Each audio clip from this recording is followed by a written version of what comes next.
জি, আসসালামু আলাইকুম রহমতুল্লাহি ওয়া বারাকাতুহু। সৌদি আরবে বসবাসরত বিশেষ করে রিয়াদ জুনে যারা আছেন, জেদ্দা জুনে আছেন, তাদের সকল বাংলাদেশি ভাইদেরকে জানাচ্ছি শুভেচ্ছা।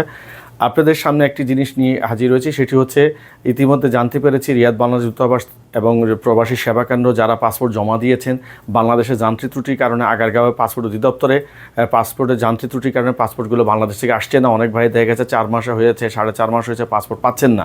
তো আমি ইতিমধ্যে জানতে পেরেছি যে পাসপোর্টগুলো বাংলাদেশের সমস্যা হওয়ার কারণে প্রবাসী এসে পৌঁছাতে পারছে না। ইতিমধ্যে সৌদি আরব আসেনি, অনেক ভাই এখনও মেসেজ পাননি। শুধু কেবল যাদের পাসপোর্ট জমা দিয়েছেন কিন্তু আপনার আকামাটা খুব সন্নিকটে আকামা করতে হবে, পাসপোর্টের মেয়াদ না থাকলে আকামা করা যাবে না, তাদের বলবো প্রবাসী সেবা কেন্দ্রে যারা কর্তৃপক্ষ আছেন তারা ইতিমধ্যে জানিয়েছেন যে এই সমস্ত যারা রয়েছেন তারা এসে পাসপোর্টের 1 বছর মেয়াদ বাড়িয়ে আপনার আকামার যে সমস্যাটা সেটা সমাধান করতে পারবেন।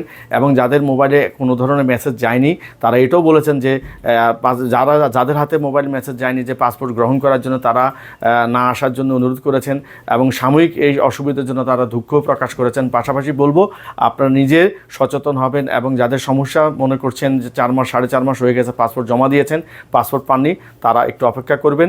বাংলাদেশ থেকে যত দ্রুত পাসপোর্টগুলো আসবে ততই দ্রুতই আপনাদের হাতের মোবাইলে মেসেজ যাবে এবং পাসপোর্ট পেয়ে যাবেন।